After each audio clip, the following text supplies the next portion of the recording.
Hey guys, welcome back to Boy Eva Clara, and you may think I have forgotten about you, but don't worry, I didn't forget. I was just grinding to Ultimate Champion because I can't post an Eva Clara video and not be Ultimate Champion, you know? So we back obviously, and today I'll be dropping some perfect Clash Royale gameplay while I hit while I push the 15k trophies with some Reddit stories in the background, okay? Some juicy Reddit stories to help you fall asleep because I don't know, there's something about these like engaging Reddit stories that just help me fall asleep. So I'm just trying to drop some to you while I read them out and have some Clash Royale in background in the background. So you already know how it's gonna be. We playing Hog, our homemade deck, and we are about to get right into this. And you already know, I got my tea with me. That's pretty good. So yeah, let's jump in straight into the video. Let's get it. Okay, this is from Off My Chest, and I hate my life, I hate my kids, I resent my family, I resent my in-laws, I resent my wife, I hate myself. What? I never wanted kids, but was never adamantly against having one. I get married. My wife knows how I feel about kids. When we were engaged, my answer was maybe one, definitely not more. As my friends started having kids, I started leaning heavily against having kids. Some parents had good kids, some parents had bad kids. Even the easy kids looked like too much work. Cue my wife's sister dying. All of a sudden, family is super important to my wife. I get that. At this point, my answer to kids was still no. My wife bothered me and bothered me and bothered me. Eventually, I was convinced. The deal was her parents would sell the ranch and come live on our street. I was convinced. I was so dumb. I was told not to worry about all the realities of having a kid and losing my life because grandma and grandpa are down the street and would be all the parents baby ever needed. Since my wife's sister died, she was the only hope for grandkids. Okay, my wife and her parents worked me over so good. They convinced me. They made good points. My wife's parents were in their 50s and good health. They would be here beyond the baby phase and would have enough energy to keep up with a kid. I've shown enough Disney movies and Kodak moment, and I'm promised that I just have to be a good dad and provider. A 1950s dad, if you will. One where the mum unfairly does all the hard stuff, all the good and no bad? Cool, fine by me. Well, here we are, 11 years later, my kid has ODD, which is pretty much alphabet soup for your kid being an asshole and defiant. That's pretty mean. An asshole and defiant. Nothing else is wrong with them. The diagnosis is literally that they are vindicative and cruel and seek conflict. Not because they can't communicate or are hypersensitive to stimuli, but just because. Guess what? Grandma and grandpa say the kid is too much. They haven't helped me for more than a day a month in almost 77 years. And here I am, on Reddit, on my laptop, tethered to my phone in a parking lot, at the park after dark. I came home from work to my son spitting on the neighbor's doorknob. His reason? Get the neighbors sick. Why does he want them sick? His Amazon package got delivered to their house in the morning, and they waited until evening to give it to him. Well, in return for telling him not to do that, my son went into the attic and peed all over one banker's box of memorabilia I have from my parents, who both died before I was 20. I left the house and am sitting in my car. I don't know if I'm coming back. And I don't want advice. This isn't lack of discipline or bad parenting. I've read every book. I've worked shifts 6 days a week for a decade to pay tens of thousands, probably hundreds of thousands of therapy, behaviorist, counseling, classes, you name it. At the end of the day, it is my fault. I'm so spineless. I knew I didn't want kids. I was convinced because, well, I'm a jellyfish. And here I am, 45 years old, crying in the car park. My advice to other men and women out there: only have a kid if you 1,000% want them. Don't listen to the others when they say they'll help. They'll help if you're having a happy, bubbly, easygoing kid, not if you spawn the devil himself. Okay, um, obviously that's a bit of a stretch, but I kind of see where this guy's coming from. Like, obviously, I love my kid. I want kids myself. If my kid had some sort of disorder that he was just like a hellspawn child, like, of course I'd love him either way. But it gets to a point. All right, next story. Oh, okay. This one's pretty juicy. Okay. I cheated on my husband. I just have to tell it to somebody. We're married for 25 years, and I was a stay-at-home wife and mother all through of it. We have 2 kids, 10 female and 8 male. I'm 44 and my husband is 52. I'm dependent on him in every way possible, and he abuses it.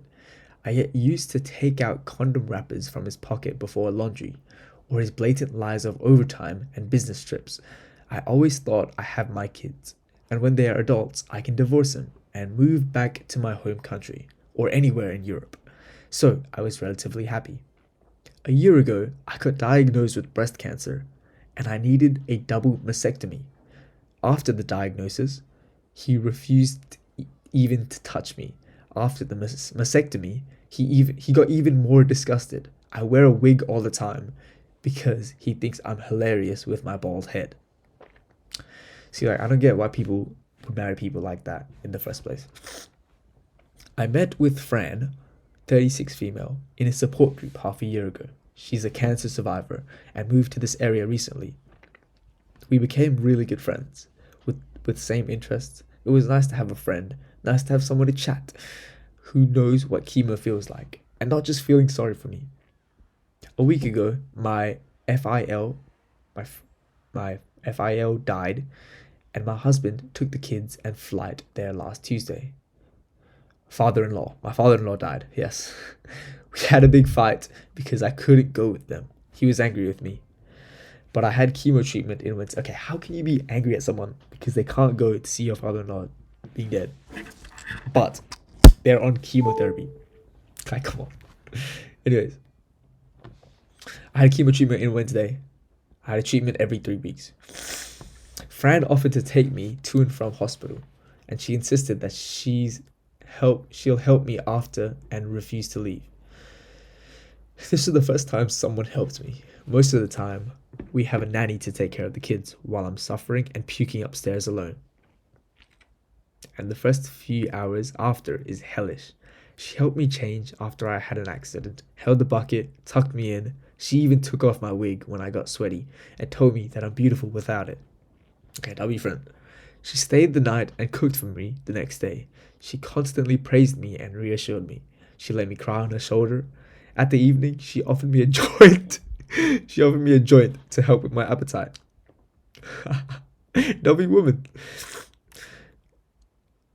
We had so much fun, laughed hard, watched funny movies, and ate junk food. I made a joke about my expense, me being cut up, and she almost scolded me to stop degrading myself. One thing led to another, and we made out in the living room, and I fell asleep on top of her. Damn, that escalated pretty quickly. Actually, she was the one who stopped me to do more, because I was under the influence. Friday, she had to go back to her office, and in the first few hours, I was extremely happy. I felt beautiful, desirable, but the adrenaline wore off, and now I can't even look in the mirror. I can't stop hating myself. I cling to my children when day arrived at Sunday. I skipped the group meeting, and I'm avoiding Fran. I hate myself so much. Thank you for listening. Now, obviously a lot to unpack there, but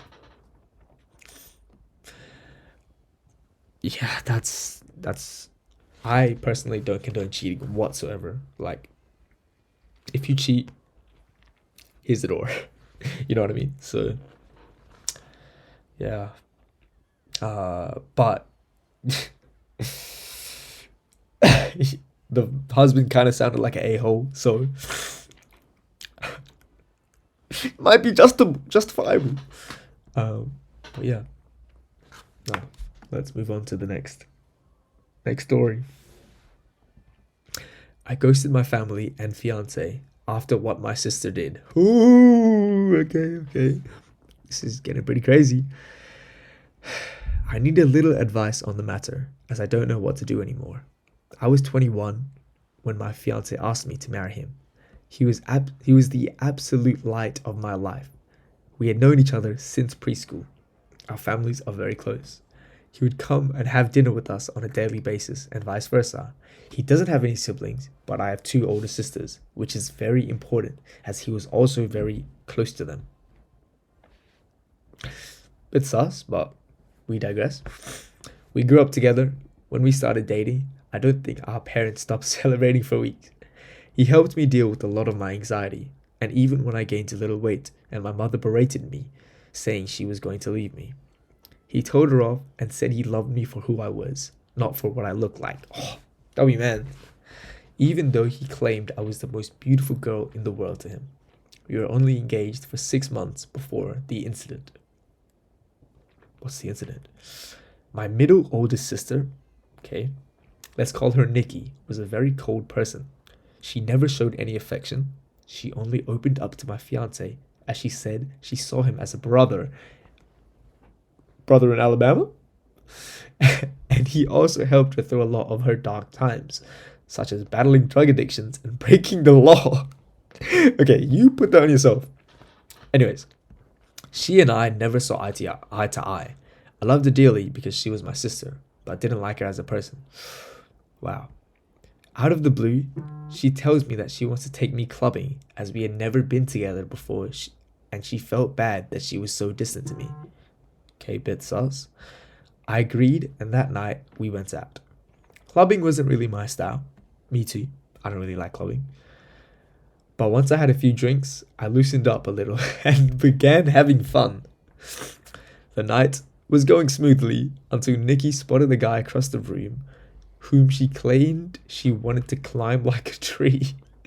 She walked over to him, and within a few minutes she was back and she had a sour expression on her face. I asked her what was up, but she never said anything.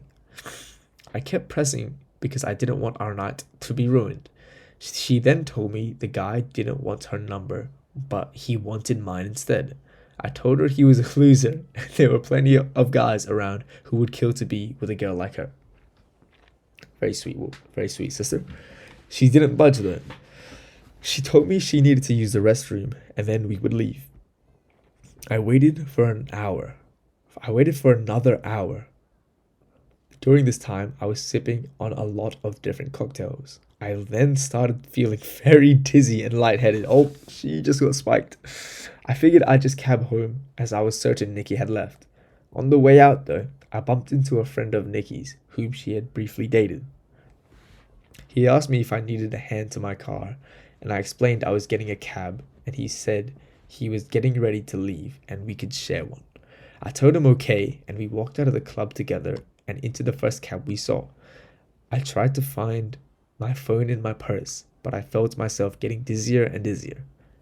I don't remember what happened next as I blacked out, and the next morning I woke up on a hard sofa, my head pounding. When I came to, I realized I was in Nikki's friend's house and my phone was sitting on the glass table in front of me, but it was flat. When she noticed I was awake, he offered some tablets and water and explained that I had passed out in the cab and he didn't remember my parents' address, so he just picked me up and took me back where he laid me on the sofa. I told him I needed to go home as my fiance would be worried. He called the cab and I left. When I arrived at my parents' house, my mother, father, Nikki, my fiance, and his parents were all standing in the living room. I thought they were worried about me, but the instant I opened my mouth, my fiance asked how could I do this to him. I tried to explain that my phone went flat, but then he went on screaming about how I could cheat on him. I was baffled. Why would he think that? I tried to explain the night's events, but I kept getting cut off. Nikki then chimed in and said I was a lying S and how I was a lying S and how I could be so heartless to a man who has been there for me through thick and thin. She went on to say I kept flirting with random guys all night, and then when she went to the bathroom, she saw me leave with her friend. I told her what had happened, and she showed me photos of on her phone where, as we were leaving, his hand was on my back, ushering me outside. Yes, the photo did look horrible, and I was so drunk. Okay, that's no excuse. That is no excuse right there. And I didn't even realize his hand was on my back at all. My fiance was so angry, he kept shouting, and his mum and mine were both crying. I then asked Nikki to call a friend, and we would confirm nothing happened. But when she called him, he told a completely different story. I begged, I saw red and started crying and yelling at Nikki because I knew she had organized this whole thing to make me look bad. He said I begged him to take me back to his, and when he did, we slept together multiple times. I begged my fiance to believe me, but he just shook his head and left. When everyone had cleared out, my mother slapped me across the face and told me to get out. Wow. I left. Oh, would I do that if that was my daughter? No. I mean, yes. Nah, I wouldn't do that. I left and went to a friend's house where I stayed for a few nights. During those nights, I called my fiance crying and pleading with him to believe me that nothing happened, but it all fell on deaf ears, and as he never returned any of my calls or texts. My mum texted me and told me she was kicking me out and that she couldn't believe I would do such a thing, and a lot of hurtful other slurs I don't think I could repeat here. She didn't even give me time to get my things, as she threw everything out. I was now homeless. None of my family would take me in, as they chose my fiance and my mother's side. I was homeless and single. Wow, homeless and single. That's tough. Now, I was homeless and single in less than a day and a half. I was homeless and single in less than a day and a half. My entire world had been taken away because of Nikki's lies. Now, for weeks, I tried everything to get my fiance back and my family. The limit for me was when Christmas time had come around and I went over to my mother's house to try and reconcile. I was sleeping from couch to couch. I was sleeping from couch to couch during this time. When I got to my parents' house, I knocked on the door, but no one answered. My friend called me and told me she just saw on Facebook that my family were in another state celebrating Christmas, and they posted pictures online.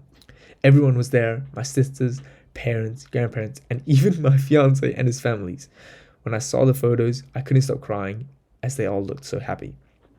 I cried for days and days. See, this is why you gotta block everyone straight away. Shout out my old video. I was crying for days and days before deciding to block them all. I even returned my engagement ring. My friend knew someone a couple hours away who was looking for some help in his restaurant, and he even had a living arrangement above where he worked so I could get rent at a cheap price and work at the same time. I wanted to start over with my life, as it hurt me that no one took my side and they all left me to fend for myself. I was able to move pretty quickly and I was doing well. The apartment was tiny and I had to work 10 plus hours almost every day, but I was able to save a lot of money. I'm not living in the apartment anymore. I was able to rent a much nicer condo, but I'm still working at the restaurant as assistant manager. Now, it has been roughly 2 years since I left, and I have not spoken to any of my family. I have no idea what is going on with them until I got a knock on my door. It was my ex-fiance. I was shocked to say at the least. All these feelings came rushing back. All I wanted to do was jump into his arms. I get you. But then I remembered the pain I had felt and tried to slam the door in his face, but he stopped it and asked that I let him explain. He said that Nikki had gotten married and she had confessed that she lied about the situation because she had found someone she loved so much and realized what a horrible thing she had done. I asked him how he found me, and he said my friend told him. My entire family have been trying to get in touch with me and want to see me. I told him I needed time to see if I even wanted to have them in my life. He left, and I have been a mess since. I don't know what to do. I know I will never forgive Nikki. She could rot for all I cared, but it's hard because my other family and fiance didn't know she was lying. But I also felt like they abandoned me too quickly, without letting me explain my side. I don't know if I should forgive them. Any advice would be helpful. Thank you for taking the time to read. Wow. Obviously, that's a pretty crazy story. I can't believe like that's something that actually happened to a real person, you know? Um, but yeah. Okay, so I had to change shirts, but let's jump straight into the next one. I cut my wife off from our finances because she wouldn't stop ordering takeout. Okay, now this is going to be a pretty funny one. 9 days ago, I made a post about how my unemployed wife had spent $1,176, damn, on delivery apps in just a month. This is egregiously outside of what we can afford to spend on takeout. And since she didn't seem willing to stop, I cancelled our credit card and moved the money from our joint account into my own. I mean, that's pretty justifiable. For the following few days, my wife kept talking about how I was financially abusing her. She threw several tantrums despite apparently being severely malnourished. She threatened divorce, threw a bunch of food we had in the fridge away to try and strong arm me into letting her get takeout, and even tried to guess my bank account password a bunch of times. Sorry, my password isn't Taco Bell 123. Man, what the hell are you talking about, man? Anyways, the last one was how I learned if you try to guess someone's bank account password enough times, the bank will send them an automated email. But last Friday, the complaints and threats stopped. She seemed mostly back to normal. I figured she had given up. That was until today, which was a garbage day. When I took the last bag out before taking the bin down to the curb, I discovered half a dozen fast food bags and other takeout containers in it. My wife wasn't supposed to have access to money. I had no idea how she was affording food. I confronted her about it. At first, she denied everything. I had to bring all of her fast food garbage to get her to fess up. She had taken out a loan. No, she had taken out a loan. Now, I thought she had borrowed money from a friend or a family member, but she had taken out one of those predatory payday loans. Before you ask, I have no idea how she was approved. Within the next hour, I froze my credit. I then drove her to the payday loan place where I paid off the loan in cash. I will now have to dip further into my savings to pay the rent. I suppose in a certain way, cutting her off was successful. She didn't order takeout anymore. She just drove to the restaurants to pick up her food for the low price of $20 every $100 she borrowed, or $60 in fees in total. In addition, I told her that we would be getting divorced. So yeah, my marriage is over. I don't know what alimony laws in my state are like, but I assume she'll happily live in a cardboard box under a bridge if Uber Eats will bring her food there. Yeah, that's a crazy story. I would probably do the same. You know, I love takeout, but spending $1,000 every month, I don't know. It's like hundreds of dollars like every day. It gets to a point, you know. But that's why it's super important just to to find the one that is meant for you, not the one that is meant for Uber Eats or Minilog or DoorDash. Okay, so let's move on to the next one. Okay, this is a bit crazy. Am I the asshole or am I the a-hole for telling a plus size woman that I love being skinny? Nah. I dread going to my childhood friend's birthday party every year. We moved apart a decade ago, and even though I'll always deeply care about her, we are very different people, and her friend group reflects this. She had one friend, let's call her Amanda, who without fail has to comment on my weight every single time she sees me. You're so skinny. Do you even eat? Does your boyfriend care that you don't have curves? Your legs are like sticks. For the record, I eat plenty, I just have a fast metabolism, okay? Low-key, that's what they all say, but it is true. Which keeps me super thin. I keep a strong face when Amanda says these things to me, but truthfully, she's touching on my worst insecurities, and it makes me dread going to these parties every year. I was considering not going this year until I talked to my mom about it. My mom had what I thought was a great idea on how to deal with Amanda. She suggested I pretend she's giving me a compliment. My mom told me if Amanda says you're so skinny, just smile and say thanks. I love being skinny. Okay, I didn't realize this meant I was entering potential a-hole territory.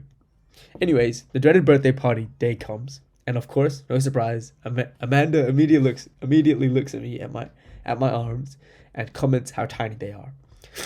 I ignored this comment. Then later on in the day, we were standing in a group together, and she was eyeing me up and down. She chuckled to herself and says, "God, you're so skinny." Okay, right then and there, I'm all for kindness, but I'm immediately saying, "God, you big as hell." Nah, kidding. I would never say that. I would say that in GTA, in Minecraft, in Clash Royale. And I thought, okay, here it is. Here is my moment. I turned to her and smiled and said, "Thanks. I love being skinny." And then, I am completely serious here, she slaps me in the face. She slaps me in the face. I was in complete shock, just staring back at her, mouth hanging open. Her mouth is probably always open as well, with my hand on my cheek.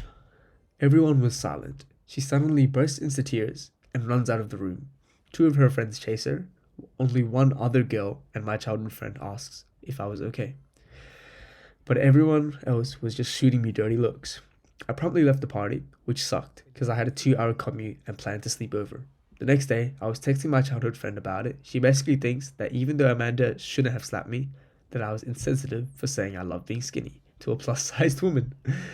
I argue that Amanda has been consistently insensitive to me every party, and I didn't comment on her body, only my own. She told me that it's different because being skinny is socially acceptable, and that Amanda wouldn't usually do something like this, but I triggered her with my insult. My mom thinks I'm in the right, but this was all her idea, so of course she does law. So am I the a-hole for what I said to Amanda? Okay. Regardless of what she said to Amanda or the plus size woman, slapping someone is never the response. Technically, it's illegal. You can be charged for battery. All right, charged for abuse.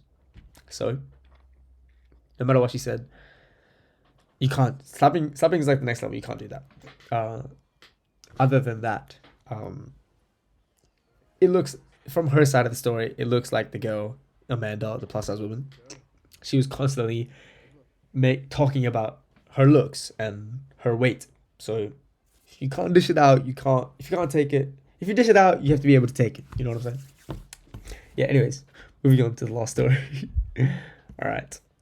Am I the a-hole? Oh, another a-hole story. Am I the a-hole for telling my daughter that her mom cheated on me when my daughter said my new girlfriend looks like an OnlyFans chick? Okay. So this is a throwaway account and fake names. I, 49 male, got divorced from my wife Emily, 49 female, because she cheated on me with multiple men. First of all, no remorse to the wife. Cheating is not on. We have a son and a daughter. Our son Nick, 22 male, has always been closer to his mom, and our daughter Skylar, 19 female, has always been closer to me. Not knowing why we got divorced, the kids took their mom's side. I recently started dating Lisa, 54 female.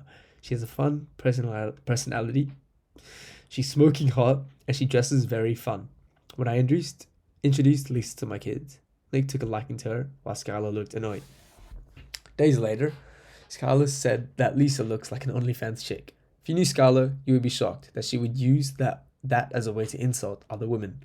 I told her mom Emily was the one who cheated on me and that I met Lisa after the divorce. Skylar just said, "Oh," and she got quiet. But the next day, my ex-wife Emily confronted me. I reminded her that I've never promised to keep her cheating a secret. She said that I implied that it would be the secret, based on the fact that I've never said whether or not I would tell our kids. Am I the a-hole? Okay, first of all, Emily has no right to say you can't keep a secret that I cheated on you when I cheated on you. Like, what? That makes no sense whatsoever. All right. Um, yeah, that's not wrong. Okay, that's just, you can't do that. So yeah, no, 100% no. That's not his fault. You know. All right. Oh, there's an edit. There's an edit. Okay, edit. So there's something of an update, right? Even though my daughter is in her bedroom in my house, I messaged her because she said she doesn't want to see anyone.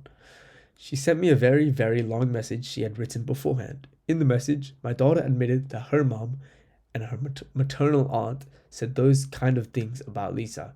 She said she's embarrassed that she repeated those awful things. She said that she thought I was the one who cheated on her mom. She she said she thought I cheated on her mom with Lisa. She said she's not mad at me. She said she's mad at her mom.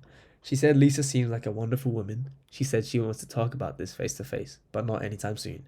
She said she'll tell me when she's up to talking about it face to face, when she thinks she can do it without crying. Yeah, very justifiable response from everybody except Emily, like the wife, the ex-wife. Um, Overall, yeah, that was pretty cool. All right, if you've knocked off, that's fair enough. Okay. Um, Hopefully you have the sweetest dreams, and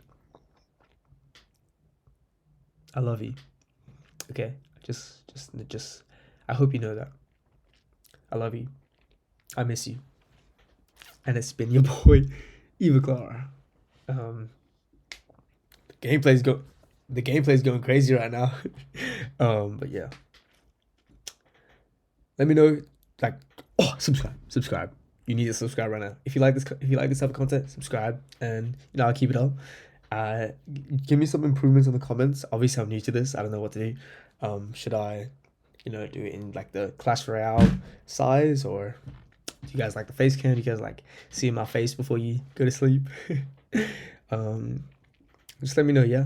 Let me know what you think about the stories in the comments. What was the craziest one, and any other type of stories you'd like to hear, and I'll narrate them. Because I'm sick and tired of hearing all these like AI voices. Like, it's just not human. Like, there's no human like emotion. All right, peace out. It's been your boy, and I love you. How do I end this thing, bro?